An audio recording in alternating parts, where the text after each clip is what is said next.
Hello guys, welcome back to Najis Cooking. நம்ம இன்னைக்கு என்ன ரெசிபி பார்க்க போறோம்னா பெப்பர் பீஃப் கறி எப்படி செய்யறதுன்னு பார்க்க போறோம். பார்க்கலாம் வாங்க. ஸ்டவ் ஆன் பண்ணிட்டு நம்ம குக்கர்ல 3 டேபிள்ஸ்பூன் ஆயில் ஆட் பண்ணிக்கலாம்.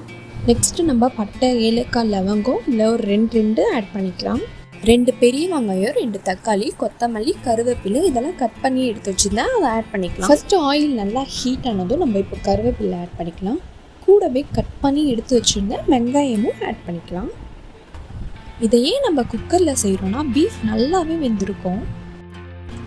வெங்காயம் ஆட் பண்ணிவிட்டு அந்த ஆயிலோட மிக்ஸ் ஆகிற வரைக்கும் நல்லா கிண்டிக்கலாம்.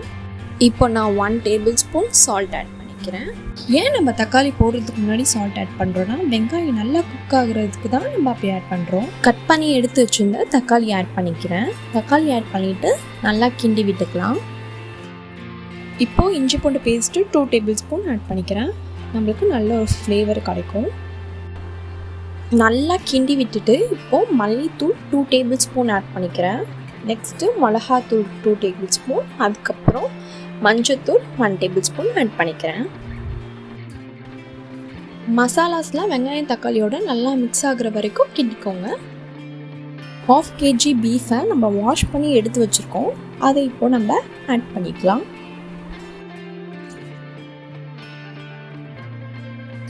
நம்ம இப்போ எல்லாமே ஆட் பண்ணிட்டோம். மசாலாஸ், பீஃப் எல்லாமே ஆட் பண்ணிட்டோம். அதை நம்ம கீழேருந்து எடுத்து இப்போ கிண்டி விட்டுக்கலாம்.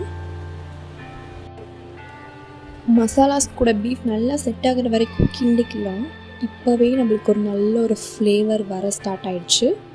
இப்போ நம்ம குக்கர் மூடி எடுத்து மூடிடலாம். ஒரு 4 to 5 விசில்ஸ் வச்சுக்கோங்க. அதுலேயே பீஃப் நல்லா குக் ஆகிடும். சைடில் பார்த்திங்கன்னா ரசமும் ரெடி ஆகிடுச்சு. குக்கர் விசில்லாம் முடிஞ்சிருச்சு. நம்ம ஓப்பன் பண்ணிடலாம். வாவ், நல்லா மசாலாஸ்லாம் இறங்கி இப்போவே ஃப்ளேவர் வர ஸ்டார்ட் ஆகிடுச்சு.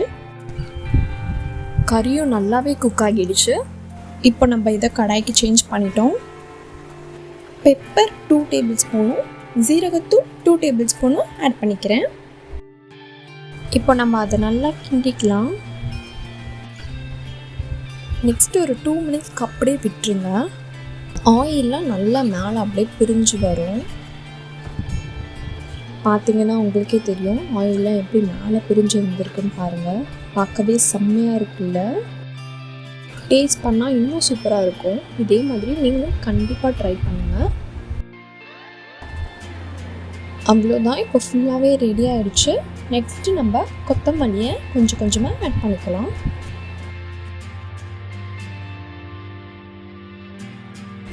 பவுலில் சேஞ்ச் பண்ணிக்கலாம். நீங்கள் இந்த மாதிரி செஞ்சு டேஸ்ட் பண்ணி பாருங்கள், கண்டிப்பாக சூப்பராக இருக்கும். இப்போ நம்ம பிளேட்டிங்கில் டேஸ்ட் பண்ணிடலாம். கறி நல்லாவே குக் ஆகிருக்கு. ரசத்து கூட மிக்ஸ் பண்ணி சாப்பிட்டா வேறு லெவலில் இருக்குது. இந்த ரெசிபியை நீங்களும் கண்டிப்பாக ட்ரை பண்ணுங்கள். தேங்க்யூ ஃபார் வாட்சிங். வீடியோ பார்த்துட்டு சப்ஸ்கிரைப் பண்ணாமல் இருந்தீங்கன்னா லைக் பண்ணிட்டு ஷேர் பண்ணிவிட்டு சப்ஸ்கிரைப் பண்ணிக்கோங்க. பாய்.